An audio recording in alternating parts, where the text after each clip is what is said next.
ਸਤਿ ਸ਼੍ਰੀ ਅਕਾਲ ਜੀ। ਅੱਜ ਮੈਂ ਤੁਹਾਨੂੰ ਬਣਾਉਣਾ ਦੱਸੂਗੀ ਇਹ ਵਾਲਾ ਡਿਜ਼ਾਈਨ। ਇਸ ਡਿਜ਼ਾਈਨ ਨੂੰ ਬਣਾਉਣ ਦੇ ਲਈ ਸਿਲਾਈ ਉੱਪਰ 8 ਕੁੰਡਿਆਂ ਦੇ ਹਿਸਾਬ ਨਾਲ ਕੁੰਡੇ ਚਾਹੀਦੇ ਨੇ, 4 ਕੁੰਡੇ ਵੱਧ। ਚਲੋ ਜੀ ਸਟਾਰਟ ਕਰਦੇ ਹਾਂ ਆਪਾਂ ਇਹ ਡਿਜ਼ਾਈਨ ਬਣਾਉਣਾ। ਪਹਿਲੀ ਸਿਲਾਈ ਸਿੱਧੀ ਸਾਈਡ 4 ਕੁੰਡੇ ਉਲਟੇ ਬਣਾਂਗੇ। 1 2 3 4।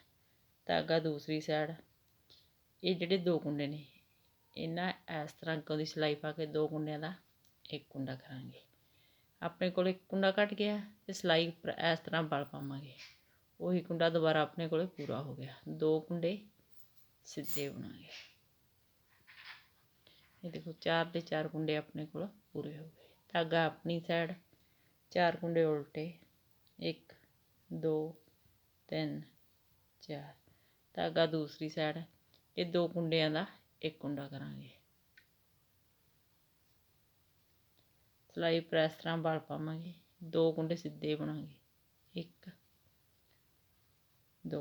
ਧਾਗਾ ਆਪਣੀ ਸਾਈਡ 4 ਕੁੰਡੇ ਉਲਟੇ, 1 2 3 4।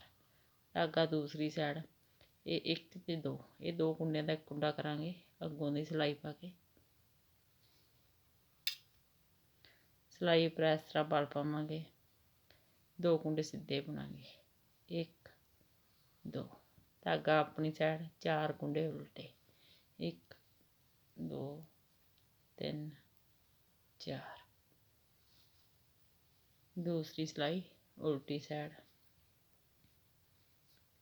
ਸਾਰੀ ਸਿਲਾਈ ਉਲਟੀ ਬੁਣ ਕੇ ਕੰਪਲੀਟ ਕਰਾਂਗੇ। ਇਸ ਡਿਜ਼ਾਈਨ ਦੀਆਂ ਜਿੰਨੀਆਂ ਵੀ ਉਲਟੀ ਸਾਈਡ ਤੋਂ ਸਿਲਾਈਆਂ ਬਣੀਆਂ ਸਾਰੀਆਂ ਉਲਟੀਆਂ ਬੁਣੀਆਂ ਜਾਣਗੀਆਂ।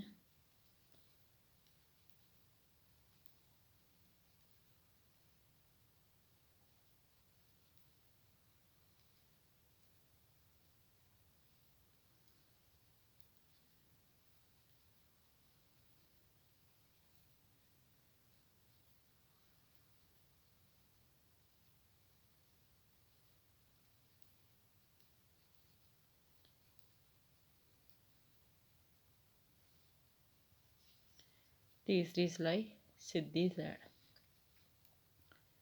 4 ਕੁੰਡੇ ਉਲਟੇ ਬੁਣਾਂਗੇ। 1 2 3 4। ਧਾਗਾ ਦੂਸਰੀ ਸਾਈਡ, ਪਹਿਲਾਂ ਆਪਣੇ 1 2, ਇਹ 2 ਕੁੰਡਿਆਂ ਦਾ 1 ਕੁੰਡਾ ਕਰਿਆ ਸੀ। ਇਸ ਵਾਰ ਇਹ 2 ਕੁੰਡਿਆਂ ਨੂੰ ਆਪਾਂ ਸਿੱਧੇ ਬੁਣਾਂਗੇ। 1 2। ਸਿਲਾਈ ਉੱਪਰ ਇਸ ਤਰ੍ਹਾਂ ਵਲ ਪਾਵਾਂਗੇ। ਜਿਹੜਾ ਇਹ ਕੁੰਡਾ ਆਪਣੇ ਕੋਲੇ ਵਧਿਆ ਤੇ ਅਗਲੇ ਇਸ ਕੁੰਡੇ ਨੂੰ ਇਸ ਤਰ੍ਹਾਂ ਉਲਟਾ ਕੇ 2 ਕੁੰਡਿਆਂ ਦਾ 1 ਕੁੰਡਾ ਕਰ ਦਾਂਗੇ। 1 ਕੁੰਡਾ ਆਪਣੇ ਕੋਲ ਇੱਥੇ ਘੱਟ ਜਾਊ। ਵਾਪਸ ਆਪਣੇ ਕੋਲੇ 4 ਕੁੰਡਿਆਂ ਤੋਂ 4 ਕੁੰਡੇ ਰਹਿ ਜਾਣਗੇ। ਧਾਗਾ ਆਪਣੀ ਸਾਈਡ 4 ਕੁੰਡੇ ਉਲਟੇ, 1 2 3 4। ਧਾਗਾ ਦੂਸਰੀ ਸਾਈਡ 2 ਕੁੰਡੇ ਸਿੱਧੇ ਬੁਣਾਂਗੇ। 1 2। ਸਿਲਾਈ ਉੱਪਰ ਇਸ ਤਰ੍ਹਾਂ ਵਲ ਪਾਵਾਂਗੇ। ਪਹਿਲੇ ਕੁੰਡੇ ਨੂੰ ਇਸ ਤਰ੍ਹਾਂ ਉਲਟਾ ਕੇ 2 ਕੁੰਡਿਆਂ ਦਾ 1 ਕੁੰਡਾ ਕਰਾਂਗੇ ਬੈਕ ਸਾਈਡ ਤੋਂ। ਧਾਗਾ ਆਪਣੀ ਸਾਈਡ 4 ਕੁੰਡੇ ਉਲਟੇ, 1 2 3 4। ਧਾਗਾ ਦੂਸਰੀ ਸਾਈਡ 2 ਕੁੰਡੇ ਸਿੱਧੇ ਬੁਣਾਂਗੇ। 1 2। ਸਿਲਾਈ ਉੱਪਰ ਇਸ ਤਰ੍ਹਾਂ ਵਲ ਪਾਵਾਂਗੇ। ਪਹਿਲੇ ਕੁੰਡੇ ਨੂੰ ਇਸ ਤਰ੍ਹਾਂ ਉਲਟਾ ਕੇ 2 ਕੁੰਡਿਆਂ ਦਾ 1 ਕੁੰਡਾ ਕਰਾਂਗੇ ਬੈਕ ਸਾਈਡ ਤੋਂ। ਧਾਗਾ ਆਪਣੀ ਸਾਈਡ 4 ਕੁੰਡੇ ਉਲਟੇ, 1 2 3 4।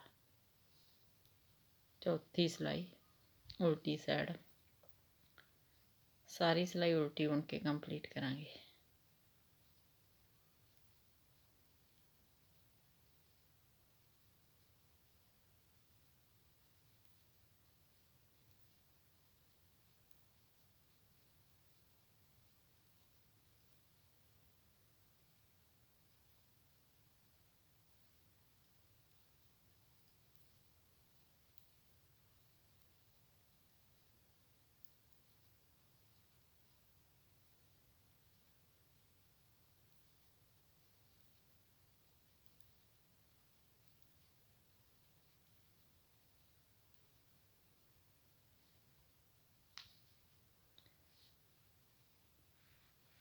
ਇਹ 4 ਸਿਲਾਈਆਂ ਨੂੰ ਬਾਰ-ਬਾਰ ਰਿਪੀਟ ਕਰਦੇ ਜਾਓ ਤੇ ਇੱਕ ਸ਼ਾਨਦਾਰ ਡਿਜ਼ਾਈਨ ਤਿਆਰ ਕਰਦੇ ਜਾਓ। ਵੀਡੀਓ ਨੂੰ ਲਾਈਕ, ਸ਼ੇਅਰ ਔਰ ਚੈਨਲ ਨੂੰ ਸਬਸਕ੍ਰਾਈਬ ਜ਼ਰੂਰ ਕਰਿਓ ਜੀ। Thank you.